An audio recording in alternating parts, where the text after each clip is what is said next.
اور پھر اتنا ہی نہیں، جان بوجھ کر ماسی سکینہ کو گھر بلا کر دوسری شادی کی بات کی تاکہ نائلہ ساری بات سن لے اور مجھے چھوڑ کر چلی جائے۔ کیوں آپ مجھے اذیت دینا چاہتی ہیں؟ آپ کو کیوں احساس نہیں ہوتا کہ میں اپنی بیوی سے بہت زیادہ محبت کرتا ہوں اور اس کے بغیر نہیں رہ سکتا؟ یہ بھی خوب کہی تم نے عفنان شاہ کہ میں تمہاری دشمن ہوں اور تمہاری خوشیوں کی قاتل۔ کل کی آئی لڑکی کے لیے تم اپنی ماں کو مرد الزام ٹھہرا رہے ہو۔ تم نے شہر والی کوٹھی نائلہ کے نام کر دی۔ میں نے کوئی اعتراض نہیں کیا۔ ڈھیروں ڈھیر تحائف دیتے ہو اور میں نے کبھی نہیں پوچھا کہ کیا کر رہے ہو۔ اب پوری جائیداد اٹھا کر ایک عورت کے نام کر رہے ہو تو پھر وارث لانے کی ضرورت ہی کیا ہے تمہیں؟ یہ بات تمہیں سمجھ کیوں نہیں آتی کہ نائلہ اگر تم سے محبت کرتی بھی ہے تو سوتیلی اولاد سے کبھی محبت نہیں کرے گی اور نہ ہی کبھی اس کی پرواہ۔ تو کیا تم یہ چاہتے ہو کہ تمہارا خون، تمہارا بچہ اس دنیا میں آ تو جائے مگر غریبوں اور لاوارثوں والی زندگی گزارے؟ پہلے تم نے فرمائش رکھی کہ میں غریب گھرانے کی لڑکی لاؤں، میں یہ بھی مان گئی۔ تو بتاؤ اس سب کا مقصد کیا ہے؟ اور نہیں تو اپنے وارث کے آنے تک جائیداد اپنے نام رکھو، اس کے بعد مرضی تمہاری اولاد کے لیے دل مانے تو عقل استعمال کرنا، ورنہ چھوڑ دینا لاوارث۔ میں کچھ نہیں بولوں گی، مگر اب مجھے ہر بات سے روک کر یہ احساس مت دلاؤ کہ میری کوئی حیثیت نہیں رہی۔ اب تمہاری نظر میں تمہاری بیوی کو تمہاری محبت کا یقین ہونا چاہیے، پھر اگر میں اس عورت کو لالچی سمجھوں گی تو بھی تم مجھے ہی برا کہو گے۔ ایسا نہیں ہے امی، نائلہ کو کوئی اعتراض نہیں ہے، اس کا دل تو دکھا ہے، مگر جب میں نے اس کو سمجھانے کی کوشش کی تو وہ سمجھ گئی اور اس نے مجھے دوسری شادی کی اجازت بھی دے دی۔ آپ غلط سمجھ رہی ہیں۔ عفنان شاہ نے بے ساختہ اپنی ماں کو ٹوکا تو وہ جتا کر بولی، یہی تو تمہیں کہنا چاہتی ہوں، اسے تمہاری محبت پر بھروسہ ہونا چاہیے۔ میں بھی مجبور ہوں اور میں نے تمہاری بیوی کو تانا نہیں دیا اور نہ ہی اسے کبھی جتانے کی کوشش کی کہ وہ بچہ پیدا نہیں کر سکتی۔ جانتی ہوں کہ اچھی طرح کہ یہ اللہ کی مرضی ہے، مگر تم بھی اچھی طرح جانتے ہو کہ اللہ نے اس بات کی اجازت دی ہے۔ اگر ایک عورت اولاد پیدا نہ کر سکے تو دوسری شادی کر سکتے ہیں۔ میں بھی اولاد کے لیے تمہاری دوسری بیوی لانا چاہتی ہوں، ورنہ تمہاری خوشیوں کی دشمن نہیں ہوں، چاہے تم مجھے دشمن سمجھو۔ ماں کی بات سن کر عفنان شاہ شرمندہ ہوا اور جلدی سے اپنی ماں کے قدموں میں بیٹھ گیا۔ اوہ پلیز امی، میری باتوں کا یہ مطلب نہیں تھا، بس وکیل نے جب 4 بندوں کے سامنے کہا کہ تم اپنی ماں کی اجازت کے بغیر اپنی جائیداد کسی کے نام نہیں کر سکتے تو مجھے سب کی اور شرمندگی کا احساس ہوا۔ میرے سوچنے سمجھنے کی صلاحیت ختم ہو گئی اور جب گھر آیا تو نائلہ بھی رو رہی تھی، بس اسی لیے پریشانی میں فضول بولتا گیا، ورنہ مجھے آپ کی محبت پر کوئی شک نہیں ہے۔ اب پلیز جہاں اتنا کیا تو ایک احسان اور بھی کر دیں، میری خطا معاف کر دیں، میں آپ کا دل نہیں دکھاؤں گا۔ عفنان شاہ کے معافی مانگنے اور صفائی دینے پر ان کی والدہ نے خاموشی سے منہ موڑ لیا۔ ان کے لیے اتنا بہت تھا۔ عفنان شاہ شرمندہ ہوا، ورنہ وہ تو ڈر ہی رہی تھی کہ عفنان خوب شور کرے گا، کیونکہ انہوں نے واقعی جان بوجھ کر نائلہ کے سامنے دوسری شادی کا ذکر کیا تھا۔ نہ جانے کیوں انہیں پہلے دن سے ہی لڑکی اچھی نہیں لگی تھی اور بیٹے کے پاگل پن نے تو ان کو پریشان کر دیا جو بے وقوفوں کی طرح ساری جائیداد اٹھا کر اس انجان لڑکی کے حوالے کرنے پر تلا تھا۔ اگلے دن بیٹے کی ہدایت کے مطابق انہوں نے اپنی بہو نائلہ کو بلا کر چند رشتوں کا بتایا۔ ان میں سے ایک لڑکی کے بارے میں سن کر نائلہ اٹک گئی۔ لڑکی کا نام انزل تھا۔ اس کی عمر 18 سال تھی اور چاچی کے ساتھ رہتی تھی، اور ان کو اس بات سے کوئی فرق نہیں پڑتا تھا کہ عفنان شاہ اولاد کے لیے شادی کر رہا ہے۔ لہٰذا اگلے دن نائلہ کی حامی بھرنے پر ماسی سکینہ کے ساتھ وہ تینوں لڑکی دیکھنے ان کے گھر گئے۔ دروازہ بجانے پر اسی لڑکی نے دروازہ کھولا تھا، اور جب تعارف کروایا تو لڑکی بے تحاشا گھبرا گئی، جس پر نائلہ نے غور سے اور عفنان شاہ نے بیزاری سے اس کی جانب دیکھا۔ وہ 18 سال کی کم عمر لڑکی تھی اور انتہائی بکھرا ملگجا حلیہ ہونکوں کی طرح ہاتھوں کی انگلیاں مروڑتے ہوئے وہ بولنے کی کوشش کرنے کے چکر میں ہکلا رہی تھی۔ نائلہ نے اسے گھور کر سر سے پیر تک دیکھا، جس پر وہ مزید گھبرا کر اپنے آپ میں سمٹ گئی۔ اس کی حرکتوں پر نائلہ نے سکھ کا سانس لیا اور مسکراہٹ چہرے پر سجائے آگے کی طرف بڑھ گئی۔ وہ اس لڑکی کو پہلی نظر میں اوکے کر چکی تھی۔ وہ اچھی طرح جانتی تھی کہ ایسی لڑکیاں عفنان شاہ کو سخت زہر لگتی ہیں، اور اسے میچور، سلجھی ہوئی اور سجی سنوری لڑکیاں بہت اچھی لگتی تھی جو اعتماد سے بات کرتی ہوں۔ انزل اس سب کے الٹ تھی اور عفنان شاہ کے ماتھے پر بل واضح تھے۔ چاچی تو ان کے آگے بچھی جا رہی تھی۔ ان کے ہر انداز سے ظاہر ہو رہا تھا کہ وہ لڑکی سے جان چھڑوانا چاہتی ہیں۔ عفنان شاہ کا دل بہت برا ہوا تھا، مگر وہ خاموش تھا۔ جو بھی ہو، یہی لڑکی ان کے لیے بہت بہتر تھی۔ اسی سے اس کی ماں کا شوق بھی پورا ہو جاتا اور اس کی بیوی بھی اس سے ناراض نہ رہتی۔ عفنان شاہ یہی چاہتا تھا۔ جب واپس جانے کے لیے عفنان شاہ اور اس کی والدہ گھر سے باہر نکل گئے تو نائلہ نے جان بوجھ کر اپنے قدموں کی رفتار سست رکھی اور لڑکی کے قریب ہو کر بولی۔ جب ماسی سکینہ نے بتایا کہ ایک کم عمر لڑکی کا رشتہ موجود ہے اور وہ لڑکی بھی عفنان شاہ کی دوسری بیوی بننے کے لیے تیار ہے تو میں بھی بہت حیران ہوئی۔ بھلا کون لڑکی ہے جسے دوسری بیوی بننے پر بھی اعتراض نہیں؟ تبھی میں نے سوچا کہ خود جا کر اس لڑکی سے ملوں، مگر اب تمہیں دیکھ کر کچھ پوچھنے کی ضرورت ہی نہیں رہی۔ تم جیسی لڑکیوں کو عفنان شاہ جیسا مرد 10ویں بیوی کے طور پر بھی لے جائے تو خوش نصیبی ہوتی ہے۔ امید ہے کہ جب تم اس گھر میں آؤ گی تو اپنی اوقات یاد رکھ کر آؤ گی، اور یہی بہتر ہوگا۔ میں حیران ہوں کہ تم بھی چاہتی تو کوئی کنوارا لڑکا اپنے لیے پھنسا سکتی تھی، عفنان شاہ ہی کیوں؟ یہ کہہ کر نائلہ وہاں سے چلی گئی اور انزل سر جھکائے خاموش ٹھہری رہی۔ جو اس کے دل میں تھا وہ نائلہ کو نہیں بتا سکتی تھی۔ وہ کیا بتاتی؟ واقعی شادی شدہ مرد لینا کسی لڑکی کا خواب نہیں ہوتا، مگر وہ انزل ہی تھی جس نے چاچی کے ہاتھ میں عفنان شاہ کی تصویر دیکھی تو نہ جانے کیوں اس کا دل عجیب انداز میں دھڑکا اور بے اختیار اس کے منہ سے مجھے اس رشتے پر کوئی اعتراض نہیں جیسا جملہ نکلا تھا۔ اسے عفنان شاہ پہلی نظر میں اچھا لگا تھا۔ یوں محسوس ہوا جیسے یہی وہ شخص ہے جو اس کی زندگی کے تاریخ لمحوں کو ختم کر کے اس کی بد نصیبی کی سیاہی کو اپنی محبت سے مٹا دے گا، اسے ویران زندگی سے ہاتھ پکڑ کر نکالے گا اور اجالوں کی جانب لے جائے گا۔ اسے لگا یہی وہ شخص ہے جس کا ہاتھ تھام کر وہ باقی کی زندگی سکون سے گزار سکتی ہے اور گزری زندگی کی اذیتوں کا درد بھی بھول سکتی ہے، مگر یہ اس کی خام خیالی تھی۔ اس کے سارے خواب اس وقت ریزہ ریزہ ہو گئے جب اس کی سوتن نے اس کا حلیہ بگاڑ کر اس کی روح تک چھلنی کر دی۔ ٹوٹے خوابوں کی کرچیاں اسے اذیتوں کی انتہاؤں پر پہنچا چکی تھی۔ پہلے روز نائلہ کی شدید نفرت نے اسے کھوکھلا کر دیا اور اسے پتہ چل گیا تھا کہ اس کے ہاتھ میں ٹوٹے خوابوں کے علاوہ کچھ بھی نہیں۔ وہ آج بھی پہلے کی طرح خالی ہاتھ ہے۔ وہ آگے بھی یوں ہی بے نام اور بیکار زندگی گزارنے والی تھی جو زندگی اس نے پہلے گزاری تھی، اور بنا کسی مقصد کے اور بس ذلتیں اور رسوائیاں چھیلتے۔ عفنان شاہ جیسا شاندار مرد اس کے لیے نہیں تھا، نہ یہ سجا سورا کمرہ اور اس کی خوش نصیبی کی علامت تھا۔ اس نے تو اپنے شوہر کے سنگ زندگی گزارنے کے لیے بہت کچھ سوچا تھا، مگر اب سوائے صبر اور اپنے بے وقتی پر آنسو بہانے کے علاوہ اس کے پاس اور کوئی چارہ نہ تھا۔ اپنی ٹوٹی بکھری حالت پر وہ پھوٹ پھوٹ کر روئی۔ اسے بے اختیار وہ وقت یاد آیا جب ایک روز اچانک چاچی نے اس پر ظلم و ستم کی انتہا کر دی، اسے بے تحاشا مارتے ہوئے، اس کو بد کردار کہتے ہوئے بھرے زمانے میں رسوا کیا۔ میں تو پہلے ہی کہتی تھی اپنی آوارہ بدذات ماں کی طرح یہ بد کردار لڑکی ہماری آنکھوں میں دھول جھونکے گی اور ہمارے سروں میں خاک ڈالے گی، مگر نہ جی، سب پر ہمدردی کا بھوت سوار تھا۔ ارے آوارہ سڑک چھاپ عورت کی اولاد بھلا کیسے پاک باز ہو سکتی ہے؟ مگر تمہاری بھول ہے اپنی بد کردار ماں کی طرح تم بھی اپنے مقصد میں کامیاب ہو جاؤ گی اور میرے بیٹے کو ہتھیا لو گی۔ دیکھتی ہوں کہ کیسے تم میرے بیٹے کی دلہن بنتی ہو، اور آوارہ بدذات لڑکی، دیکھنا میں تمہارے ساتھ کیا کرتی ہوں۔ تمہیں ایسا مزہ چکھاؤں گی کہ تم ساری زندگی یاد رکھو گی۔ انزل اس اچانک افتاد پر بکھلاتے ہوئے اپنا جرم تلاش کرتی رہ گئی۔ وہ تب بھی انجان تھی کہ آخر اس کا جرم کیا تھا، اور وہ آج بھی انجان تھی کہ آج کے دن اس کے ساتھ یہ سب کیوں کیا گیا۔ جس کے نام پر آئی تھی وہ کہاں تھا اور اس کی ساس کہاں تھی؟ کوئی اسے بچانے کے لیے کیوں نہیں آیا؟ کیوں ایک بار پھر اسے بے رحم ہاتھوں میں سونپ دیا گیا؟ انزل ہچکیوں سے روتے ہوئے بے اختیار سجدے میں گر گئی اور اپنے رب سے دعائیں کرنے لگی۔ یا اللہ، تو ہی میری مدد کر، میں تھک گئی ہوں۔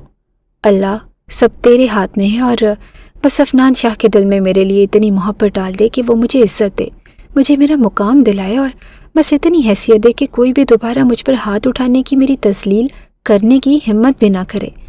انزل بچوں کی طرح پھوٹ پھوٹ کر روتے ہوئے اپنے سوالوں کا جواب ڈھونڈ رہی تھی۔ وہ حیران تھی کہ نائلہ نے یہ رویہ کیوں دکھایا۔ نہیں جانتی تھی نائلہ نے اس کے لاپرواہ میلے بکھرے حلیے کو دیکھ کر اسے پسند کیا تھا۔ نائلہ کی نظر میں انزل عام سی اور معمولی نین نقش والی لڑکی تھی، مگر آج جب انزل دلہن بنی، عفنان شاہ کی حویلی میں داخل ہوئی، تو انزل کا حسن دیکھ کر نائلہ اپنے ہوش کھو بیٹھی، جو اس وقت تو بہت معمولی لگی، مگر آج تھوڑی بہت تیاری میں ہی غضب ڈھا رہی تھی۔ اس کا حسن نکھر کر آیا تھا، اور آج نائلہ نے غور کیا تھا انزل انتہائی حسین نازک سے نئے نقش کی مالک معصوم سی لڑکی تھی، اور کسی بھی مرد کا دل لبھانے کے لیے اس کی ایک جھلک کافی تھی۔ اس کا معصوم سا حسن چیخ چیخ کر اس کی کم عمری کا اعلان کر رہا تھا، اور کم عمر اور حسین لڑکیاں بھلا کس مرد کو نہیں بھاتی؟ مرد کتنا ہی پتھر دل کیوں نہ ہو، ایسی من موہنی صورت والی لڑکیاں چند ہی دنوں میں دل جیت لیتی ہیں اور مردوں کو اپنا دیوانہ بنا لیتی ہیں، اور یہی وہ چیز تھی جس نے نائلہ کو ہوش اور حواس سے بیگانہ کر دیا تھا۔ اس سے برداشت نہیں ہو رہا تھا، اس کے اندر نفرت کی آگ جلنے لگی۔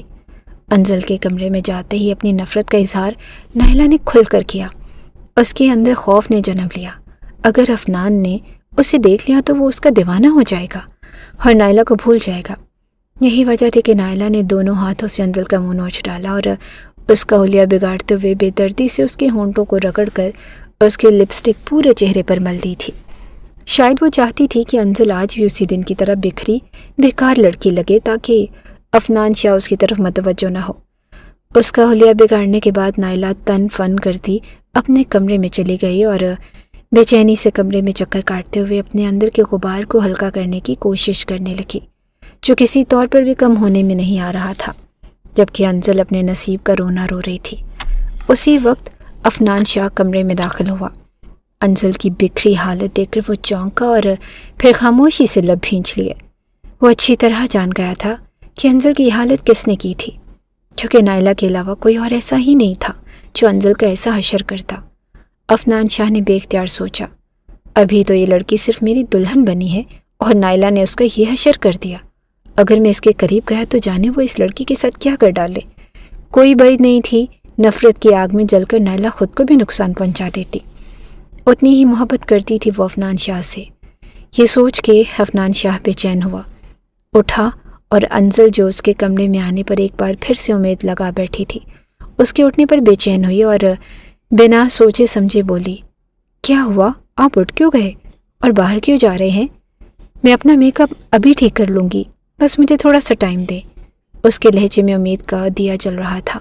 شاید یہ سمجھ بیٹھی تھی کہ اس کے بکھرے حلیے پر افنان شاہ کا موڈ خراب ہو گیا ہے، اور اگر وہ اپنا میک اپ دوبارہ سے درست کر لے تو افنان شاہ بھی اس کا ہو جائے گا۔ مگر نادان تھی، اپنی قسمت کی سیاہ بختی کو ابھی تک نہیں سمجھی تھی۔ اس کے اس طرح بولنے پر افنان شاہ نے قہر آلود نظر انزل کے سراپے پر ڈالی اور انتہائی سرد لہجے میں بولا، تمہیں یہ زحمت کرنے کی ضرورت نہیں، میک اپ کر کے بھی کچھ نہیں بدلے گا تمہارے لیے۔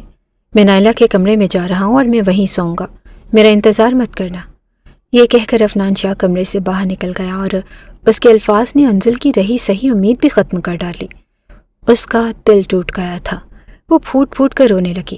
اسے شخص سے اتنی بے رحمی کی توقع نہ تھی، مگر پھر خود ہی اپنے خیالات پر کفِ افسوس ملتے ہوئے بولی، غلطی میری ہے، شادی تو صرف ہوئی ہی اولاد کے لیے ہے، تو میں کس حق سے اس شخص سے امید لگائے بیٹھی تھی؟ اور کیا سوچا تھا میں نے کہ جو شخص صرف اولاد کے لیے ایک دوسری لڑکی کو اپنا رہا تھا تو وہ اس کو اپنے دل میں جگہ دے دے گا؟ مجھے سوچنا چاہیے تھا میری بدبختی کبھی میرا پیچھا نہیں چھوڑے گی اور میں ساری زندگی یوں ہی بے نام و نشاں رہ جاؤں گی۔ میرے نصیب میں کبھی خوشیاں تھی ہی نہیں، میں نے ایسے رو دھو کر اپنی زندگی تمام کرنی تھی تو پھر غلط انسان کے حوالے سے غلط خواب ہی کیوں دیکھے؟ ساری میری غلطی ہے۔ خود کو کوستی انزل اپنا باقی کا زیور بے دردی سے اتارنے لگی اور خاموشی سے کپڑے بدل کر اپنے بیڈ پر لیٹ گئی اور خود کو حالات کے دھارے پر چھوڑ دیا۔ پھر نہ جانے کب روتے روتے انزل گہری نیند کی وادی میں اتری، اسے خود بھی خبر نہ ہوئی۔ اگلے روز اذانوں کے وقت انزل کی آنکھ کھلی تو وہ ہڑبڑا کر اٹھ بیٹھی۔ کچھ دیر بے خیالی میں ادھر ادھر دیکھتے رہنے کے بعد پھر رات والا منظر اس کی آنکھوں میں تازہ ہوا تو اس کا درد نئے سرے سے جاگا۔ دکھتے دل کو سنبھالتے وہ اٹھی، وضو کیا، اللہ کے حضور سجدہ ریز ہوئی۔ اپنے حق میں ڈھیروں دعائیں کرنے کے بعد جب دل کا بوجھ کچھ ہلکا ہوا تو اپنے آنسو پوچھتی باہر نکل آئی۔ وہ کچھ وقت صحن میں چل کر ٹھنڈی ہوا کھانا چاہتی تھی تاکہ اپنے دماغ کو تھوڑا پرسکون کر سکے۔ اس کا دل بہت پریشان تھا اور نہ جانے اللہ نے اس کی کتنی زندگی بنائی تھی اور ساری زندگی ایسے ہی بیکار گزرنے والی تھی۔ وہ کیسے اس سب کو جھیلے گی جس نے اسے پہلے ہی رات میں ادموا کر کے رکھ دیا تھا؟ پریشانی سے لب کچلتی انزل یہی سوچتے ہوئے صحن میں چلتی باغ کی جانب پہنچی تو اس کو درختوں کے دوسرے پار سے ہنسی کی آواز آئی۔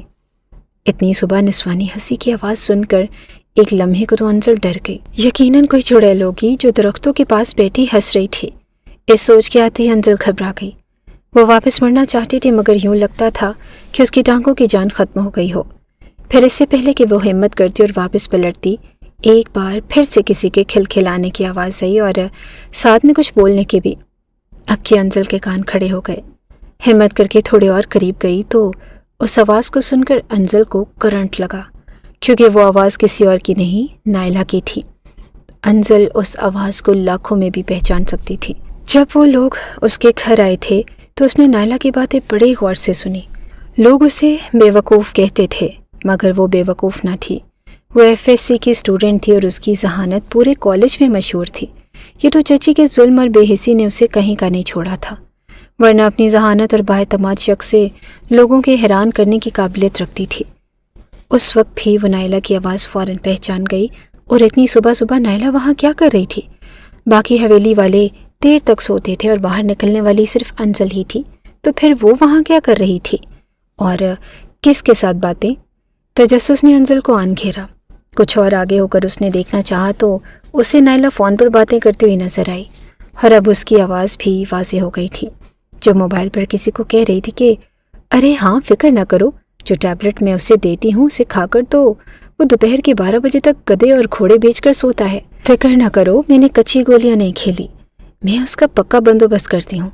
بے وقوف نہیں ہوں میں، اس جاہل جنگلی کو قابو کرنا آتا ہے مجھے۔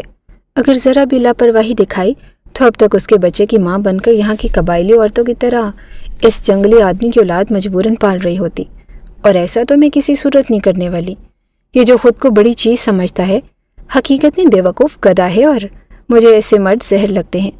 اب تک تو میں اپنا مطلب بھی پورا کر چکی ہوتی، مگر کیا کروں، میری ساس عیار عورت ہے، ابھی تک اس کا جائیداد پر پورا ہولڈ ہے، اور بس ایک بار سب میرے نام ہو جائے، پھر دیکھنا میں کیسے اس شخص کا کام تمام کرتی ہوں۔ ارے تم فکر کیوں کرتے ہو؟ میں نے کہا نا کہ میرا اعتبار رکھو، میں تو بس تم سے ہی محبت کرتی ہوں، ہر ساری زندگی تم سے محبت کرتی رہوں گی، مجھے اس شخص میں کوئی دلچسپی نہیں۔ رہی بات اس دوسری لڑکی کی تو اس کی فکر نہ کرو، اس کی اتنی اوقات ہی نہیں کہ وہ عفنان شاہ کی نظروں میں آئے، اور جب تک وہ عفنان شاہ کی نظروں میں آنے کے قابل بنے گی تب تک میں یہ ساری جائیداد اپنے نام کروا چکی ہوں گی۔ اب بس تھوڑا سا ہی وقت رہ گیا ہے اور تم کام پورا سمجھو، عفنان شاہ میری مٹھی میں ہے۔ نائلہ کی باتیں سن کر انزل جہاں کی تہاں کھڑی رہ گئی۔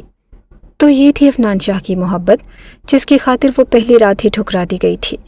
اس عورت کی خاطر عفنان شاہ اس کی طرف دیکھنا بھی گوارا نہیں کر رہا تھا، جس کی فکر میں وہ زمین آسمان ایک کر رہا تھا۔ وہی عورت اس کی دشمن تھی اور اس کو لوٹ کر فرار ہونا چاہتی تھی۔ کتنی گھٹیا ہوتی ہیں شہروں میں بسنے والی لڑکیاں، جیسا میں نے سنا تھا بالکل ویسا ہی، ان کو پیسے کے علاوہ کسی سے محبت ہی نہیں ہوتی۔ مجھے عفنان شاہ کو سب بتانا ہوگا، اس کی اصلیت جان کر تو ویسے بھی وہ اس عورت سے نفرت کرنے لگیں گے، پھر اس کی ساری محبت اور پیار میرے لیے ہوگا۔ یہ خیال انزل کے لیے بہت زیادہ خوشگن تھا، اور انزل انہی خیالات کے تانے بانے بنتے ہوئے واپس مڑنے لگی، جب ایک خیالی میں اس کا پاؤں وہاں پڑے گملے سے ٹکرایا اور اسے کچھ پتھر نیچے گرے۔ آواز سے نائلہ چونک کر مڑی۔ انزل کو بھاگنے کا موقع نہ ملا اور وہ نائلہ کی نظروں میں آ چکی تھی۔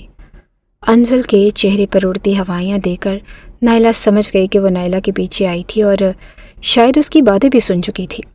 غصے اور گھبراہٹ میں نائلہ کا برا حال ہو گیا۔ وہ چیل کی طرح انزل پر جھپٹی اور غرا کر بولی کہ سچ بتاؤ، تم نے میری باتیں سنی ہیں؟ کیا کر رہی تھی تم یہاں؟ تم میرا پیچھا کر رہی ہو؟ تمہاری اتنی اوقات کہ تم مجھ پر نظر رکھو، کہا تھا نا کہ اپنی حد میں رہنا۔ تمہیں لگتا ہے کہ تم مجھے عفنان شاہ کی نظروں میں گرا کر میری جگہ لے سکتی ہو، تو یہ تمہاری بھول ہے، میں تمہارا حشر کر دوں گی۔ یہ کہہ کر نائلہ نے انزل کو مارنا شروع کر دیا، جبکہ انزل سمجھ چکی تھی کہ اگر اب اس نے نائلہ سے یہ بات نہ چھپائی کہ وہ اس کی ساری حقیقت جان چکی ہے تو اس کی خیر نہیں ہوگی۔ وہ اپنا بچاؤ کرتے ہوئے رونے لگی اور کہا کہ میں نے تو کچھ بھی نہیں سنا اور نہ ہی مجھے پتا ہے کہ آپ یہاں پر تھیں، میں تو ابھی اٹھ کر آئی ہوں، نیند میں تھی اور میرا پاؤں یہاں پر لگ گیا۔ مجھے اندر گھبراہٹ ہو رہی تھی اور مجھے نہیں پتا کہ آپ لوگ یہاں پر ہیں، اور مجھے یہ بھی نہیں پتا کہ آپ کے ساتھ اور کون ہے۔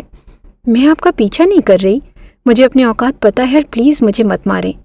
انزل پر بری طرح گھبراہٹ طاری ہو گئی تھی، یہاں بھی اس کی چاچی کی طرح ایک ظالم عورت موجود تھی اور اس کے شر سے اس کو بچانے والا کوئی بھی نہ تھا۔ شور سن کر گھر کے ملازمین اور افنان شاہ کی والدہ تو انہوں نے جھپٹ کر انزل کو نائلہ کی پہنچ سے دور کیا اور سخت لہجے میں بولی، انتہائی گھٹیا حرکت ہے نائلہ، تم اپنی مرضی سے اس لڑکی کو بیاہ کر لائی ہو اور پہلے ہی دن تم نے مار پیٹ شروع کر دی۔ افنان شاہ کدھر ہے؟ میں اس کی بھی خبر لیتی ہوں۔ جب میں نے اسے کہا تھا کہ وہ ہر حال میں انزل کے کمرے میں سوئے تو اس کی جرت کیسے ہوئی تمہارے کمرے میں جانے کی؟ مجھے وارث چاہیے اور تم لوگوں کے ڈرامے ہی ختم نہیں ہو رہے۔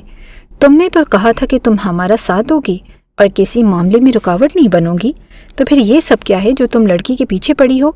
خبردار آج کے بعد میں تمہیں انزل کے پیچھے آتا یا اس پر ہاتھ اٹھاتا نہ دیکھوں، ورنہ مجھ سے برا کوئی نہیں ہوگا۔ یہ بول کر افنان شاہ کی والدہ انزل کا ہاتھ پکڑے اندر کی جانب مڑی۔ ان کا روب اور دبدبا دیکھ کر انزل کے دل میں خیال آیا کہ کیوں نہ ساری بات انہیں کو بتا دے۔ پورے گھر پر انہیں کا حکم چلتا تھا، مگر اس کی نوبت نہیں آئی۔ کمرے میں لا کر تقریباً بیڈ پر پٹکتے ہوئے اس کی ساس انتہائی سرد انداز میں بولی، لڑکی اپنی حد میں رہو تو زیادہ بہتر ہوگا۔ تمہارے گھر والوں سے پہلے ہی کہا گیا تھا کہ تمہیں تمیز سکھا کر بھیجیں گے، تم اپنی حدود کو پار نہیں کرو گی۔ کیا سوچ کر تم کمرے سے باہر نکلی ہو؟ آج کے بعد میں تمہیں کمرے سے باہر آتا نہ دیکھوں۔ مشکل سے اس عورت کے دماغ میں ہم نے یہ بات بٹھائی ہے کہ وہ دوسری عورت کو برداشت کر لے جب تک وارث پیدا نہیں ہو جاتا۔ اب تم میرا بنایا کھیل بگاڑنے پر تلی ہو۔ اب کی بار کوئی گڑبڑ ہوئی تو افنان شاید میری سنے گا بھی نہیں۔ اس کو سختی سے ڈانٹ کر آخر میں بڑبڑاتے ہوئے اس کی ساس کمرے سے باہر جانے لگی۔ جب انزل بے اختیار بولی، میری بات سنیں، میں آپ کو کچھ بتانا چاہتی ہوں۔ میں وہاں پر، میں نے کہا نا اپنی حد میں رہو ورنہ بہت برا ہوگا۔ تمہیں میری بات سمجھ کیوں نہیں آ رہی؟ اگر افنان شاہ نے غصے میں آ کر تم سے تعلق نہ بنانے کا اعلان کر لیا تو یاد رکھنا نائلہ سے زیادہ ظلم کروں گی میں تم پر۔ افنان شاہ کی والدہ کی دھمکی سن کر انزل وہیں سہم کر چپ ہو گئی۔ وہ سمجھ گئی تھی کہ ابھی اس کی اتنی اوقات نہیں کہ یہ لوگ اس سے کچھ بھی سننا پسند کریں یا اس کی کسی بات پر یقین کریں، مگر انزل نے ہمت نہ ہاری تھی۔ اس نے سوچ لیا تھا کہ وہ افنان شاہ سے بات کرے گی۔ وہ عورت تو انہیں برباد کرنے کا پلان بنانے بیٹھی تھی اور انزل اتنی خود غرض نہیں ہو سکتی تھی کہ سب جان کر بھی خاموش رہے۔ اب تو ان لوگوں سے اس کا رشتہ جڑ گیا تھا اور انتہائی سرد رویے اور نفرت کے باوجود بھی ایک امید تھی کہ ایک نہ ایک دن اس کا اللہ سب کچھ ٹھیک کر دے گا اور اسے بھی اس گھر میں جگہ مل جائے گی۔ مگر اس کے لیے یہ ضروری تھا کہ یہ گھر بھی بنا رہے، اور اب انزل نے وہی کرنا تھا۔ دوپہر کے قریب افنان شاہ غصے میں بھرا کمرے میں داخل ہوا اور اسے بازو سے دبوچتے ہوئے غرا کر بولا، تمہاری جرت کیسے ہوئی نائلہ کا پیچھا کرنے کی اور اسے پریشان کرنے کی؟ تم کیا ثابت کرنا چاہتی ہو کہ تم اس گھر کی خیر خواہ ہو اور وہ ہم سب کی دشمن؟ آتے ہی تم نے اپنے رنگ ڈھنگ دکھانے شروع کر دیے۔ میں نے تمہیں اتنی حیثیت دی ہی کب ہے کہ تم یہ سب کرتی پھرو؟ کیا سوچ کر تم نائلہ کو پریشان کرنے گئی تھی؟ بتاؤ مجھے۔ افنان شاہ کا غصہ دیکھ کر ایک لمحے کو انزل ڈر گئی، مگر پھر ہمت کر کے بولی کہ آپ مجھے غلط سمجھ رہے ہیں۔ میں ان کا پیچھا نہیں کر رہی تھی، میں تو بس صحن میں چہل قدمی کر رہی تھی۔ اتفاق سے میں نے ان کی باتیں سنی۔ وہ آپ کی دشمن ہے اور آپ سے محبت نہیں کرتی۔ وہ آپ کو برباد کرنا چاہتی ہیں اور آپ کی ساری جائیداد۔ اس سے پہلے کہ انزل اپنا جملہ مکمل کرتی، افنان شاہ نے ایک جھٹکے سے اس کا بازو چھوڑ کر اس کا گلا دبوچا۔ اس کی گرفت اتنی سخت تھی کہ انزل کو اپنا سانس ٹوٹا ہوا محسوس ہو رہا تھا۔ افنان شاہ سے اتنے سخت رد عمل کی اسے توقع نہ تھی۔ خوف سے اس کی روح فنا ہو گئی۔ وہ گھٹتی سانسوں سے افنان شاہ کے ہاتھوں سے اپنی گردن چھڑانے لگی اور ذلت اور بے بسی سے اس کی آنکھوں میں آنسو آ گئے۔ وہ بولنا چاہتی تھی مگر اس کے حلق سے آواز نہ نکل رہی تھی۔ تو یہ وہ شخص تھا جس کے حوالے اسے کیا گیا تھا اور جس کے بارے میں وہ سوچتی تھی کہ وہ اس کا خیال کرے گا اور اسے عزت بھی دے گا۔ وہ شخص تو شاید اسے انسان ہی نہیں سمجھتا تھا۔ پلیز میری گردن، میرا دم گھٹ رہا ہے، میں مر جاؤں گی، پلیز۔ ٹوٹتے الفاظ میں انزل نے اپنی بات مکمل کی اور خود کو چھڑانا چاہا تو افنان شاہ نے ایک جھٹکے سے اس کی گردن چھوڑی اور کہا، آج تو صرف دھمکا رہا ہوں، آئندہ اگر تم نے میری بیوی کے بارے میں کچھ بھی الٹا سیدھا بکواس کرنے کی کوشش بھی کی تو میں تمہیں جان سے مار ڈالوں گا۔ تم اپنی حد میں رہو، تم یہاں صرف بچہ پیدا کرنے آئی ہو اور اس کے لیے بھی تمہیں میرا موڈ درست کرنا ہوگا، ورنہ تمہیں یہ حیثیت بھی نہیں ملے گی۔ نائلہ میری محبوب بیوی ہے اور اس کے خلاف تمہاری کوئی سازش نہیں چلے گی۔ اگر تمہیں یہ لگ رہا ہے کہ تم اپنی کم عمری کی اداؤں میں مجھے الجھا لو گی تو نائلہ کے خلاف کر دو گی تو یہ تمہاری بھول ہے۔ تم جیسی میرے دل میں کبھی بھی اپنی جگہ نہیں بنا سکتی۔ افنان شاہ کے غرانے پر انزل کو شدید سبکی کا احساس ہوا، مگر نائلہ کی حقیقت جاننے کے بعد وہ خاموش نہیں رہ سکتی تھی۔ اسے ہر حال میں اپنا گھر بچانا تھا، اور تبھی بھرائے ہوئے لہجے میں بمشکل بولی، بچہ تو آپ کی پہلی بیوی بھی پیدا کر سکتی تھی، مگر اس نے ایسا نہیں کیا، اور آپ کو یہ بات سمجھنی چاہیے۔ میں گاؤں کی عام سی لڑکی ضرور ہوں، مگر جاہل نہیں، پڑھی لکھی ہوں اور سوچ سمجھ رکھتی ہوں۔ آپ کی بیوی آپ کے ساتھ دشمنی کر رہی ہے، بچہ پیدا ہی نہیں کرنا چاہتی۔ وہ بانجھ نہیں ہے، آپ چاہیں تو جا کر اس کا ٹیسٹ کروا لیں، ساری حقیقت کھل کر آپ کے سامنے آ جائے گی۔ وہ آپ کو بیوقوف بنا رہی ہے، اور وہ آپ کی اولاد پیدا ہی نہیں کرنا چاہتی۔ انزل کے منہ سے یہ باتیں سن کر افنان شاہ ہکا بکا رہ گیا، پھر غصے سے بولا، تم انتہائی ٹھیٹ لڑکی ہو، میرے منع کرنے کے باوجود تم مسلسل نائلہ پر الزام لگانے کی کوشش کر رہی ہو۔ تمہیں شرم آنی چاہیے اس کے بانجھ پن کا مذاق بناتے ہوئے۔ میں نے تم سے کوئی تفصیل نہیں پوچھی، اور نہ ہی مجھے ضرورت ہے۔ میں تم سے زیادہ اس کو جانتا ہوں، اور آخری بار کہہ رہا ہوں، اپنی حد میں رہو، ورنہ تمہارے ساتھ اچھا نہیں ہوگا۔ نائلہ میری وفادار بیوی ہے، اور اس کی وفاداری پر میں اندھا اعتبار کرتا ہوں۔ تم جیسی لڑکیوں کی باتوں سے میں اس پر شک نہیں کرنے والا۔ تم گاؤں کی لڑکیوں کے یہی مسئلے ہوتے ہیں، تھوڑا اونچا گھر ملا نہیں اور اپنی اوقات بھولنے لگتی ہو۔ تمہارا قصور نہیں، تم بھی انہی واہیات لڑکیوں میں سے ایک ہو، جو کچھ بھی ہو جائے اپنی اوچھی حرکتوں سے باز نہیں آئیں گی۔ نفرت سے پھنکارتے ہوئے افنان شاہ کمرے سے باہر نکل گیا۔ انزل کو اس کے رویے سے دکھ تو ہو رہا تھا، مگر فی الحال اس نے اپنی عزت اور احساس بالائے طاق رکھ کر اس بارے میں سوچنا شروع کر دیا کہ کس طرح افنان شاہ کو نائلہ کی حقیقت بتا کر اسے یقین دلائے۔ وہ نائلہ کے خطرناک عزائم سے واقف ہو چکی تھی، اب کچھ بھی کر کے اسے چہرہ دکھانا تھا، اور اگر وہ خاموش رہتی تو اس کا نتیجہ یہی نکلتا کہ انزل ایک بار پھر سے خالی ہاتھ ہو کر چچی کے پاس چلی جاتی اور اس کے ظلم و ستم کا نشانہ بنتی۔ افنان شاہ جتنا سنگ دل سہی، مگر اس نے محسوس کیا تھا کہ وہ اس پر ہاتھ اٹھانا پسند نہیں کرتا، صرف ڈراتا دھمکاتا ہے، اور ایسا شخص اس پر ظلم نہیں کر سکتا۔ پھر کچھ سوچ کر انزل نے اپنے چچا کی بیٹی کو کال ملائی۔ وہ بہت اچھی لڑکی تھی، اور اس گھر میں واحد وہی تھی جو انزل کا احساس کرتی تھی، مگر جب سے اس کی شادی ہو کر وہ گئی تھی، انزل کے لیے زندگی کا دائرہ مزید تنگ ہو گیا تھا۔ اب بھی سائرہ کا خیال آتے ہی انزل نے جلدی سے اس کو کال ملائی اور جلدی ساری بات بتائی۔ سارا باجی، آپ کو پتہ ہے افنان شاہ کی پہلی بیوی اسے محبت نہیں کرتی، اسے دھوکہ دینے کا پلان بنا رہی ہے۔ وہ کسی اور لڑکے سے محبت کرتی ہے اور اس کے ساتھ فون پر باتیں بھی کرتی ہے، اور وہ افنان شاہ کو نیند کی دوائیاں بھی دیتی ہے۔ مجھے بتائیں میں کیا کروں؟ کوئی میری بات سننا ہی نہیں چاہتا۔ اس کی بات سن کر سارا نے اپنا سر پکڑ لیا اور دان پیستے ہوئے بولی کہ تم فی الحال یہ کرو کہ خاموش رہو، اور زیادہ بہتر ہوگا۔ اچھی طرح جانتی ہو کہ تمہیں صرف اولاد کے لیے اس گھر میں لے کر گئے ہیں، ابھی تمہاری اتنی حیثیت نہیں بنی کہ تم کوئی بات کرو اور وہ تمہاری بات پر یقین کر لیں۔ سب کو پتہ ہے نائلہ اپنی شوہر کی لاڈلی بیوی ہے، اور تم اس کو برا کہو گی تو کون تمہاری بات کو یقین کرے گا؟ الٹا تمہارا اپنا گھر ہی خراب ہوگا۔ جانتی ہو نا کہ کتنی مشکل سے تمہاری شادی ہوئی ہے۔ اماں نے تمہیں زندہ گاڑ دینا ہے اگر تم واپس اس گھر میں آ گئی تو، اور اب کی بار تو میں بھی کچھ نہیں کر پاؤں گی۔ اتنی مشکلوں سے میں نے اماں کا ذہن بنایا اور تمہاری شادی کروائی، مگر تم ہو کہ بیوقوفوں کی طرح پہلے ہی دن اپنی خوشیوں کے دشمن بنی ہوئی ہو۔ فی الحال تم یہ کرو کہ افنان شاہ کے دل میں اپنی جگہ بناؤ۔ نائلہ جو بھی کر رہی ہے اسے کرنے دو، اور وہ بچہ نہیں ہے، اپنا اچھا برا سمجھ سکتا ہے۔ ابھی اتنی اندھیر نہیں مچی کہ افنان شاہ اس جیسے شخص کو کوئی شہری لڑکی دھوکہ دے گی، اور وہ بھی پھنس جائے گا۔ تم بس اپنی فکر کرو اور اس کو اس کے حال پر چھوڑ دو۔ بلکہ اچھا ہی ہے نا کہ وہ دھوکہ دینے کی بات کر رہی ہے۔ جب اس کا دھوکہ کھل کر سامنے آئے گا تو افنان شاہ خود بخود تمہاری طرف مائل ہو جائے گا۔ ابھی میری بات پر یقین کرو، عقل کی اندھی اور خاموش رہو، اسی میں تمہاری بھلائی ہے۔ اب اگر تم نے کوئی بھی کارروائی کی، کسی کو کچھ بتانے کی کوشش کی، تو یاد رکھنا میں تم سے کبھی بات نہیں کروں گی۔ اسے سمجھاتے ہوئے آخر میں سائرہ نے دھمکی دی تھی، کیونکہ وہ انزل کی فطرت سے اچھی طرح واقف تھی، جو اپنی حرکتوں سے باز نہیں آئے گی اور مدر ٹریسا بنی افنان شاہ کی مدد کرنے کی کوشش کرے گی۔ انزل معصوم تھی، مگر سارہ کو اندازہ تھا کہ وہ کن حالات میں اس گھر کی بہو بنی ہے، اس لیے اسے دھمکی دینا ضروری سمجھا۔ وہ جانتی تھی کہ کچھ بھی ہو انزل سارہ کے بغیر نہیں رہ سکتی، اور یہی ہوا۔ سارہ کی دھمکی سے انزل ڈر گئی اور منہ بسوڑنے لگی۔ ٹھیک ہے، میں خاموش رہوں گی اور کسی کو کچھ نہیں کہوں گی، میری بلا سے جو بھی ہو۔ آپ مجھ سے ناراض تو نہیں ہونا، میں تو بس آپ کو بتا رہی تھی۔ انزل نے کہہ کر کال کاٹ دی اسی وقت نائلہ کمرے میں داخل ہوئی اور انزل کے بال مٹھی میں جکڑے۔ اگر میں چاہتی تو اسی وقت جا کر عفنان شاہ کو بولتی اور تمہیں طلاق کروا دیتی، مگر میں نے سوچا کہ تمہیں دکھا دوں کہ میں عفنان شاہ کے لیے کیا ہوں۔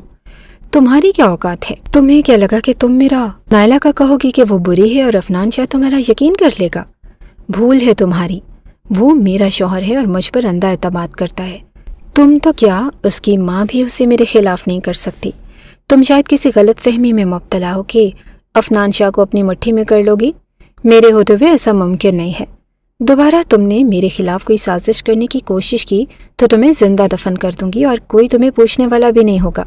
ویسے بھی تم بچہ پیدا کرنے آئی ہو، اس کے بعد تمہارا یہاں کوئی کام نہیں ہوگا، تو خاموش رہو اور جیسا چل رہا ہے ویسا چلنے دو۔ تمہارے اس گھر میں صرف 4 دن ہے، تو بہتر یہی ہوگا کہ 4 دن سکون سے گزارو اور مجھ سے پنگا لینے کی کوشش مت کرو، ورنہ انجام کی ذمہ دار تم خود ہوگی۔ اس کی باتیں سن کر انزل کی ریڑھ کی ہڈی میں سنسناہٹ دوڑ گئی۔ اب وہ بھی سمجھ گئی تھی کہ یہاں اس کی دال نہیں گلنے والی۔ نائلہ جیسی عورت کے منہ لگنے کا مطلب تھا وہ یہاں پر بھی اپنی زندگی جہنم بنا لیتی۔ سائرہ بالکل ٹھیک کہہ رہی تھی، اسے خاموش رہنا چاہیے تاکہ اس کی زندگی میں کچھ آسانی ہو، ورنہ تو یہاں بھی وہ مار کھاتی رہ جائے گی۔ اور واقعی بچہ پیدا کرنے کے بعد طلاق بھی پکی تھی، کیونکہ اپنی حرکتوں کی وجہ سے اس نے عفنان شاہ کے دل میں بھی جگہ نہیں بنائی ہوگی۔ اس بات سے انزل کو چپ لگ گئی اور پھر اس نے کسی سے بھی کچھ کہنے کی کوشش نہ کی، بس اپنی نمازوں میں اللہ سے خیر کی دعائیں کرتی۔ پھر کچھ دن گزرے تو انزل نے سنا کہ عفنان شاہ نائلہ کو شہر سیر کروانے کے لیے جا رہا ہے۔ انزل نے یہ سنا تو اس کے کان کھڑے ہو گئے۔ وہ گھبرا گئی کیونکہ اس نے اس روز نائلہ کو کہتے سنا تھا کہ ایک بار میں اسے شہر لے کر آ جاؤں، پھر سارا کام آسان ہو جائے گا۔ تو مطلب آج وہ عفنان شاہ کو شہر لے کر جا کر کچھ کرنے والی تھی۔ یا اللہ، میں ایسا کیا کروں کہ عفنان شاہ کی جان بچ جائے؟ سوچ سوچ کر انزل کا دماغ تھک گیا، مگر اسے کوئی راہ سجھائی نہ دی۔ اپنی بات کا اثر تو اس نے دیکھ لیا تھا کہ کیا ہوا، سب اسے ہی غلط سمجھ رہے تھے۔ اب اسے کوئی دوسرا راستہ اختیار کرنا تھا۔ پریشانی میں سوچتے ہوئے اس نے کھڑکی سے باہر جھانکا تو دیکھا کہ عفنان شاہ کی گاڑی کی صفائی ہو رہی تھی اور ملازمین کچھ سامان گاڑی میں رکھ کر جا رہے تھے۔ تبھی انزل کے دماغ میں یہ خیال آیا اور بنا سوچے سمجھے وہ سب کی نظروں سے چھپتی کسی طریقے سے اس گاڑی میں گھس کر چھپ گئی۔ اب یہی ایک راستہ بچا تھا کہ عفنان شاہ کی گاڑی میں اس کے ساتھ وہ جاتی، شاید اسے بچانے کا کوئی راستہ انزل کو مل جاتا۔ اپنے تئیں انزل عفنان شاہ کی باڈی گارڈ بننے کو تیار تھی۔ جوش میں آ کر وہ گاڑی میں بیٹھ تو گئی، مگر جب عفنان شاہ اور نائلہ گاڑی میں آ کر بیٹھے اور گاڑی سٹارٹ ہوئی تو انزل بری طرح گھبرا گئی۔ اسے لگا کہ گھبراہٹ کے مارے وہ چیخ مار دے گی۔ تبھی جلدی سے اپنے دوپٹے کو گولا بنا کر منہ میں پھنسا لیا اور مزید پیچھے کو سرک کر سیٹ کے نیچے مکمل طور پر چھپ گئی، کیونکہ وہ جانتی تھی کہ عفنان شاہ یا نائلہ میں سے کسی نے دیکھ لیا تو اس کی خیر نہیں تھی۔ وہ پورا راستہ خاموشی سے دبکی رہی اور نائلہ عفنان شاہ سے محبت بھری باتیں کرتی رہی، جسے سن کر انزل کے کانوں سے دھوئیں نکل رہے تھے۔ صاف ظاہر تھا کہ نائلہ عفنان شاہ کو اپنی اداؤں میں الجھا رہی تھی۔ نائلہ کی انہی باتوں سے انزل کو معلوم ہوا کہ شہر والا گھر اور ایک فیکٹری نائلہ اپنے نام کروا چکی تھی۔ اب بس باقی کی جائیداد اور گاؤں والی حویلی اس کے نام ہونا رہ گئی تھی، جس میں اس کی ساس رکاوٹ بن رہی تھی، مگر بہت جلد وہ بھی اس کے نام ہونے والے تھے۔ یہ شاید آج ہی نائلہ وہ کارروائی کرے گی، کیونکہ عفنان شاہ کی بات سے یہ اندازہ ہو چکا تھا کہ وہ اپنی ماں کے حکم عدولی نہیں کر سکتا، اور جو کچھ اس کی ذاتی ملکیت تھی وہ نائلہ کو دے چکا تھا۔ باقی کی جائیداد اپنی ماں کی مرضی کے بغیر نہیں ہلا سکتا تھا۔ اسے تو نائلہ نے یہ کہہ دیا، مجھے تمہاری جائیداد میں دلچسپی بھی نہیں ہے، مجھے تمہاری محبت پر بھروسہ ہے اور میں جو چاہتی ہوں تم وہی کرتے ہو، میرے لیے اتنا ہی کافی ہے اور تم بہت اچھے ہو۔ اتنا اچھا تمہارا ساتھ پا کر میں دنیا کی خوش نصیب ترین لڑکی بن چکی ہوں۔ مگر انزل اچھی طرح جان گئی تھی وہ ہار ماننے والی نہ تھی، اور جو اس کا پلان تھا وہ اس پر عمل ضرور کرے گی۔ ضرور وہ آج عفنان شاہ کو نقصان پہنچانے کا ارادہ کیے بیٹھی تھی۔ انزل کو اپنے وجود میں چونٹیاں رینگتی محسوس ہوئی۔ خوف، حیرت، غصہ اور پریشانی کے ملے جلے تاثرات تھے۔ یہ شہر کی عورتیں کتنی خطرناک اور بھیانک ہوتی ہیں، اس بات کا انزل کو اچھی طرح اندازہ ہو رہا تھا۔ شہر پہنچ کر انزل کو اندازہ ہوا کہ عفنان شاہ اسے خوش کرنے کے لیے سونے کا سیٹ دلوانے جا رہا تھا، اور شہر کے ایک ہوٹل میں کھانے کا بھی پروگرام تھا۔ عفنان شاہ پہلے نائلہ کو ایک جیولر پاس لے گیا اور پھر بھاری بھرکم سیٹ دلوانے کے بعد پھر وہ اسے 5 اسٹار ہوٹل کی طرف لے گیا اور پچھلی سیٹ کے نیچے دبکی انزل خاموشی سے سارا تماشا ملاحظہ کر رہی تھی۔ صبح سے اس نے بھی کچھ نہیں کھایا تھا اور اس کے پیٹ میں بھوک سے چوہے دوڑ رہے تھے، مگر جانتی تھی کہ باہر نکلنے کا کیا انجام ہوگا، اس لیے صبر کر کے پڑی رہی۔ اور کھانا کھانے کے بعد جب واپسی کے لیے وہ لوگ نکل رہے تھے تب نائلہ اچانک بولی کہ سچ یاد آیا عفنان شاہ، میں تمہیں وہ جگہ دکھانا چاہتی ہوں جہاں میں کالج سے واپسی پر اکثر جایا کرتی تھی۔ تمہیں بتایا تھا نا کہ وہ سنسان مگر پرسکون سا راستہ ہے۔ مجھے کتنا اچھا لگتا تھا جب میں آج تک اس راستے کو نہیں بھول پائی۔ تو میرے ساتھ چلو گے نا؟ نائلہ نے لاڈ سے کہا تو عفنان شاہ مسکرا کر بولا، تم کہو اور میں نہ مانوں، ایسا ہو سکتا ہے بھلا؟ ہر مجھے پورا یقین ہے کہ وہ جگہ مجھے بھی پسند آئے گی کیونکہ وہ میری بیوی کی پسند ہے۔ محبت سے نائلہ کو دیکھتے ہوئے عفنان شاہ نے جذبات سے لبریز لہجے میں کہا اور نائلہ کے بتائے ہوئے راستے پر چلنے لگا۔ تھوڑی دیر کے بعد گاڑی رکی اور کچھ دیر گاڑی میں خاموشی چھائی رہی تو انزل کو گھبراہٹ ہوئی، اور پھر اس سے پہلے کہ وہ باہر نکلتی اس نے گاڑی کے ڈور کھلنے کی آواز سنی اور پھر عفنان شاہ کو بولتے سنا، یہ سب کیا ہے نائلہ؟ تم کہاں اور یہ لوگ؟ عفنان کے الفاظ ٹوٹ کر ادا ہو رہے تھے۔ انزل کو کچھ سمجھ نہیں آئی کہ آخر ہو کیا رہا ہے، اور وہ پچھلی سیٹ کے نیچے چھپی ہوئی تھی، اسے کچھ پتہ نہیں چل رہا تھا۔ تبھی نائلہ بولی، بالکل ٹھیک سمجھے، مجھے تم میں کوئی دلچسپی نہیں تھی عفنان شاہ، میں تو بس تمہاری جائیداد کے لیے تم سے شادی کر کے تمہاری اس بوسیدہ عمارت میں رہنے گئی تھی اور وہاں کے جاہلانہ رسم و رواج کو برداشت کیا۔ تمہیں کیا لگا کہ میں تم پر مر مٹی ہوں؟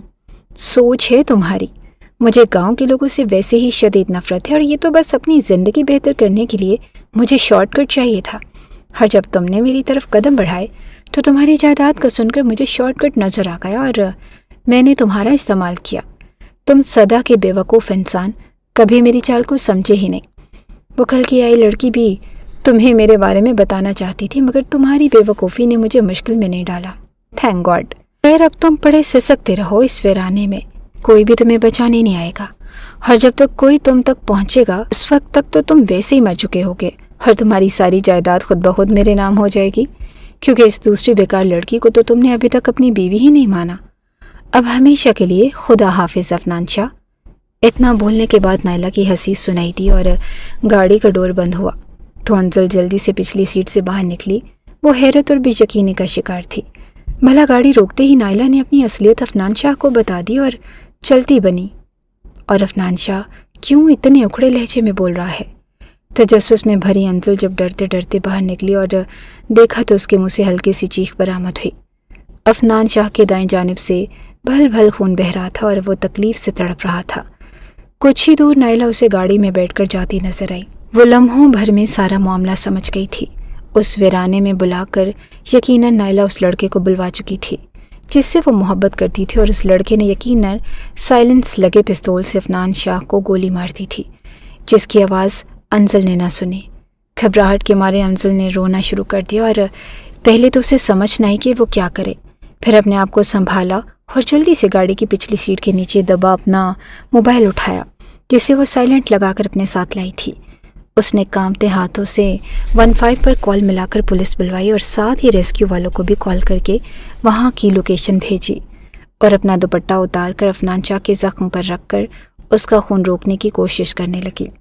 پلیز عفنان، آنکھیں بند مت کرنا، آپ کو کچھ نہیں ہوگا، ابھی آپ کو ہسپتال لے جائیں گے اور آپ بس آنکھیں کھلی رکھیے اور میری طرف دیکھتے رہیے۔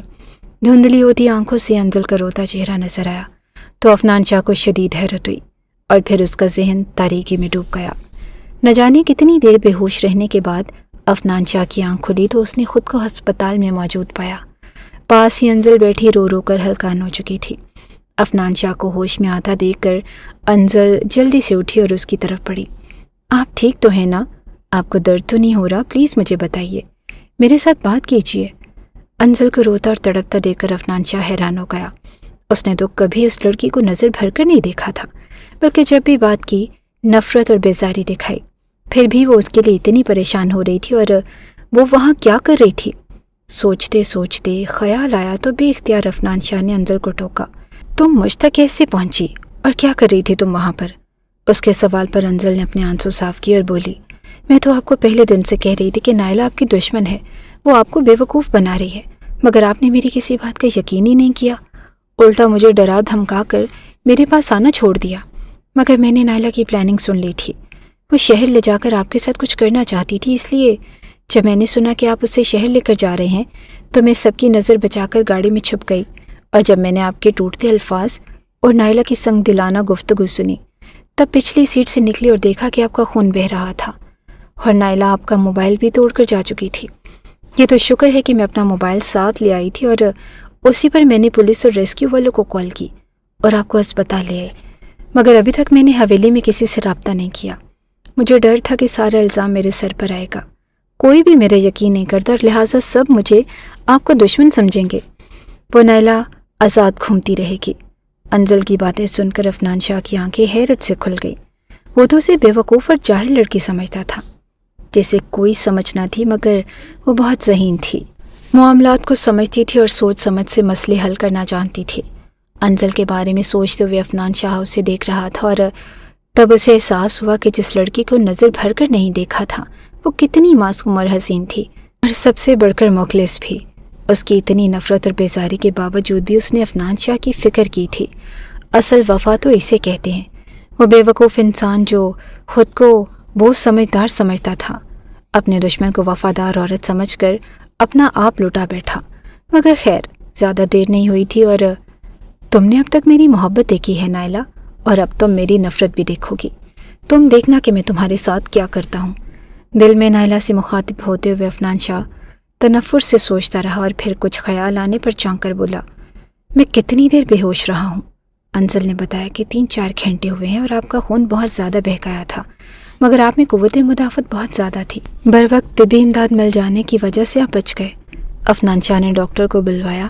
اپنے زخم کی نوعیت جانی، اور قاتلوں نے اپنی طرف سے تو اسے مارنے کی پوری کوشش کی تھی، مگر جلدی میں گولی دل سے تھوڑا نیچے لگتے ہوئے نکل گئی اور گاڑی کی سیٹ میں جا لگی۔ اگر گولی اندر رہ جاتی تب مسئلہ بنتا، مگر ایسا نہیں ہوا۔